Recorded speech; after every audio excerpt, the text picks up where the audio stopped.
It's tough being a Spud, but today, a decent 1-0 win over Man United in the Premier League. We're back up to the dizzy heights of 12th in the table. And I'll tell you what, all of a sudden, it feels like we're looking up the table rather than down. We had a few first teamers back today. That was great news. A couple of whom I think made a massive difference to the team's performance today. So before we get into the three talking points, the three takeaways from the game, let's see what the gaffer, Big Ange Postecoglu, had to say. Yeah, I mean, it does. It makes a massive difference. And even, getting guys, Vic and Matters contributed straight away. You could see the quality they have, the presence they have.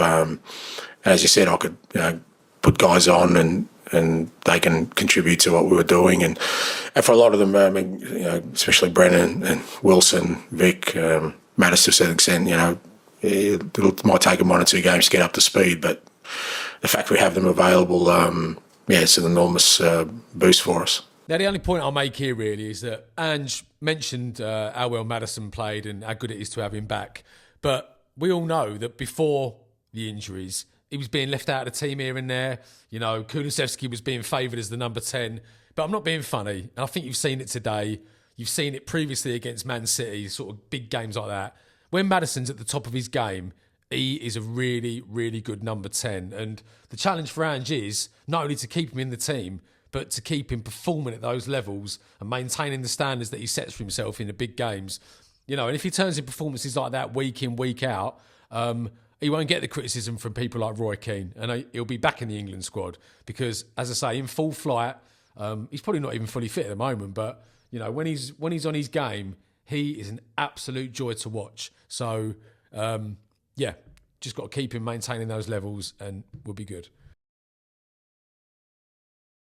I can't comment on it. It doesn't surprise me that,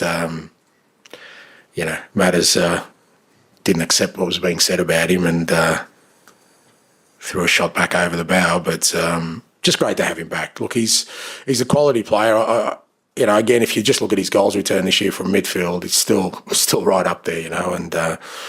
I know he got frustrated when he got injured. And to be honest, we didn't think he'd be back for a couple of weeks, but he's worked awfully hard at training, done everything right to make sure he's available. I think that's the key thing for us. We've seen it with all our players, and particularly in recent times, that they all the injured ones, just all desperate to contribute. They've seen what the other guys have sort of gone through, and they're just pushing hard. And, even Brendan, Wilson, Destiny, they're really keen to be involved today. There was no me holding them back. They really wanted to be a part of it. And, please, I thought Matters took his goal well, but also, contributed to sort of us getting a victory. Again, pretty decent answer from Ange. Pretty much agree with what he says here. One thing I did pick up on, though, is that he mentioned that Maddison was probably a couple of weeks away, really, in terms of what the medical staff were telling Ange. But he was sort of, banging the door down, saying to the gaffer that he wanted to play. And he's played today and he's played really well and nothing went wrong, thank God. But, is that just a little indication, a little bit of insight into the inner workings of the club that Postecoglu possibly brings the players back a little bit too early from injuries? We've seen it in the past. Van der Ven had 45 minutes, didn't he, a few games ago the other night, and we haven't seen him since. So are these players kind of saying, I'm ready, I'm fit, when they're actually not? He's sticking him in the team. Obviously, he's a little bit desperate because of how bad results have been. And he's bringing him back too early. So just a little watch it, but we'll keep an eye on that.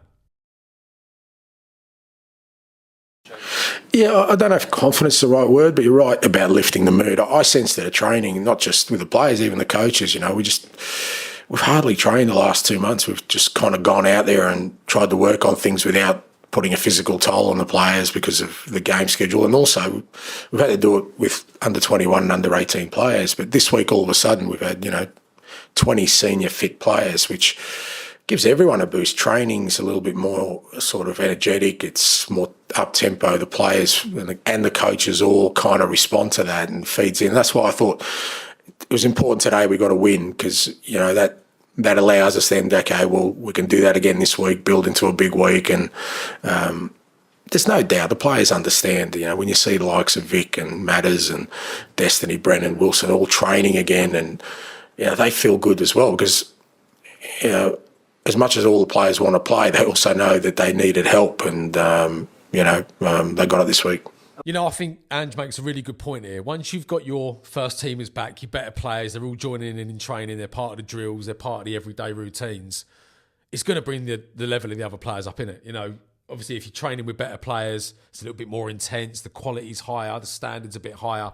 It just brings everyone's level up. And obviously, these players are a little bit tired that have been playing week in, week out for the last few weeks, getting beat pretty much every week. It's probably a bit of a relief for them to see the sort of senior players back and some of the big faces. So, yeah, good comment from Ange.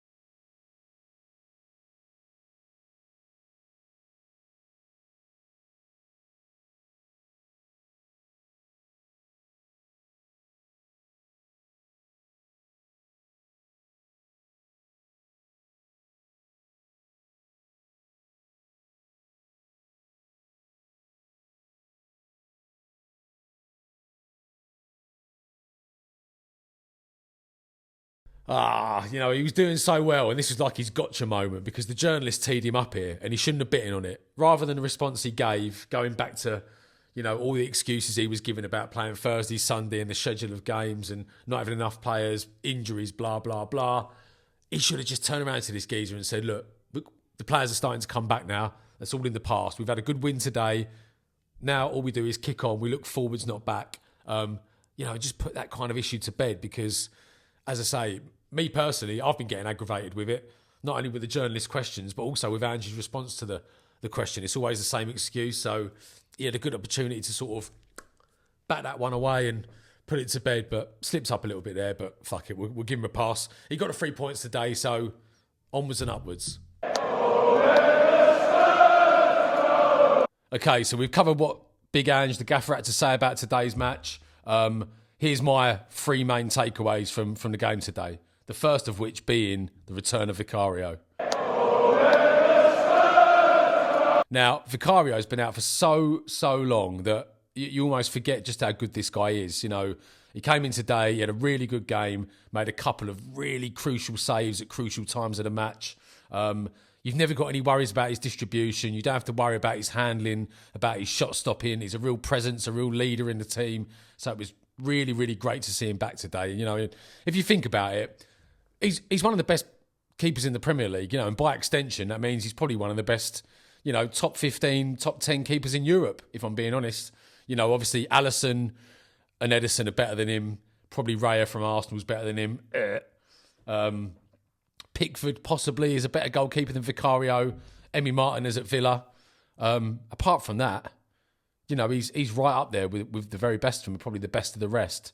So it was great to see him back today. Hopefully he can help us kick on for the rest of the season. My second takeaway from the game was probably the performances of Maddison, Mattis Tell, Matthias Tell, however you say it, Kevin Danso, and also Jed Spence. So starting with Maddison, great performance from him today. I think he came off about the 65-minute mark. But in the first half especially, showed some really beautiful touches. He's like I mentioned before, he's a joy to watch. And when he's up for the game, when he's up for those big games and he's in the mood and he's brave and he goes and gets on the ball and picks up the ball in little pockets and makes things happen, he really is a top number 10. He's one of the best in the league. Again, like I said before, the trouble with Maddison is keeping him and helping him to maintain that level of performance. But if he can, and if he can stay fit until the end of the season, I think we can have a decent run towards the end of the season. We've got 14 games left, 13 games left. And if Maddison contributes like he did today in the majority of those games, I think we'll pick up a few points. We'll have a good end to the season. So top marks for him today. Jed Spence, likewise. He when he first arrived at the club, everyone knows the history. Conte didn't fancy him. He kept referring to him as a club buy. There were stories coming out that he was a little bit immature. He was turning up late for training, bit of a bad attitude. And I'll be honest with you, I didn't think we'd ever see him again. He went out on loan a couple of times. Since he's come back, I think Ange has mentioned it in the past as well. He seems to have matured, got his head down, realises what a great opportunity he's got at a club like Spurs. And bearing in mind he's not even a left back; he's a right back. Really, he's a right wing back, really by trade. But I think he's a decent full back as well. And he's been a revelation. He's been an absolute revelation at left back. He's brave. He's confident. He's got a turn of pace. He does his defensive work well. He's been a real star for the last few weeks. And actually, when a doggy is back fully fit, because a doggy probably is the best left back at the club. If I was Pedro Porro, I'd be looking over my shoulder a little bit at this kid, because I don't think Pedro Porro has covered himself in much glory this season. I think he's a selfish player. He's got quality. There's no doubt about that. He's got quality and he is a good player, but he's a selfish player and he's not a great defender. So depending on what you're looking for, possibly Spence could be the first choice right back at the start of next season, but we'll see about that one. But again, today, really good performance. Stretched Man United down the left. And top marks for Spence as well. Now the two new boys, Danzo and Tell. Let's start with Danzo. I really like the look of this guy. He's a big old lump. He's comfortable on the ball. He looks like he's a player that takes responsibility, never goes hiding. Made a couple of really important challenges today. It looks like he's got good concentration. So I think he's going to be a good buy for us. And I think he's going to be a good player for us going forward.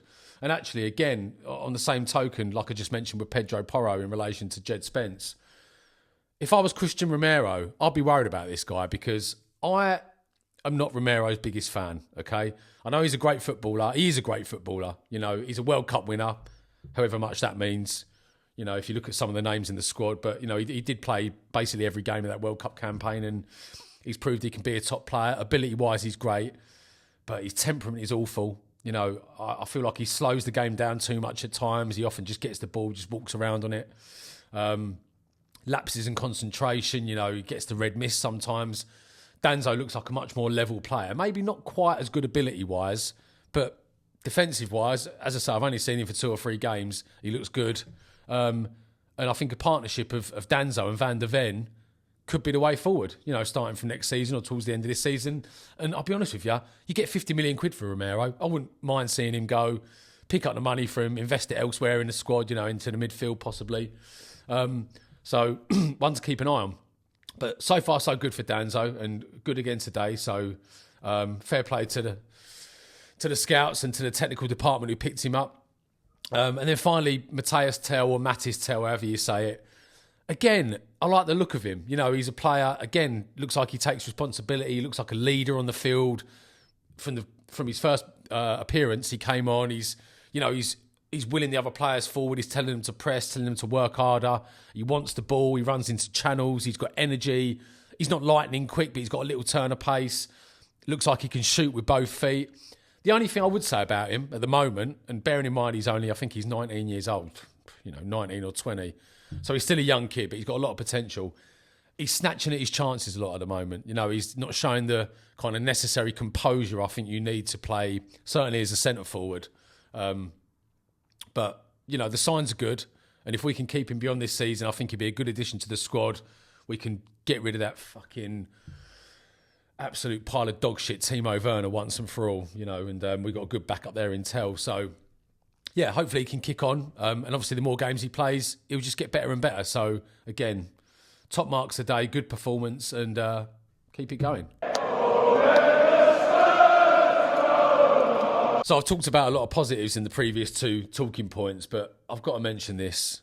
Sonny, he's not getting any better. And I think the time has come to finally acknowledge that he's lost half a yard of pace. His confidence seems to have dropped through the floor. When he receives the ball, he's not taking players on like he usually does. He's not showing that same dynamism like we've seen in the past. His shooting has kind of, fallen off a cliff again this season. He's just not getting the goals and the assists that he used to get. Still pops up with the odd goal here and there, but he's not the force that he used to be. And it's bizarre, actually, because it's happened kind of suddenly with Son. And I don't think he's that old, is he? I mean, what is he, 31, 32? Although players that kind of rely on that explosive style, that explosive speed, that turn of pace, once they lose that a little bit or start to lose it, it can go downhill rapidly from there. But, yeah, worrying signs from Son today. I didn't think he played well. He's not a natural captain either, so that needs to be addressed possibly at the end of the season. But, we need to keep an eye on that one because Sonny, he's been a great player for us, one of the best in our modern history. But yeah, we need to see an improvement soon, or I think we'll be looking for a replacement. So that's the end of the video. Hope you guys enjoyed it. Good 3 points we picked up today. Let's kick on from here. Hopefully have a good end to the season. Hopefully have a good run in the Europa League. Although personally, I can't really see it at the moment. But things are looking rosier. Like I said earlier in the video, we're looking up the table rather than down now. And let's see what we can do between now and May or June before the end of the season. So we know it's tough being a Spud, but hang in there. Let's do this. See you on the next one.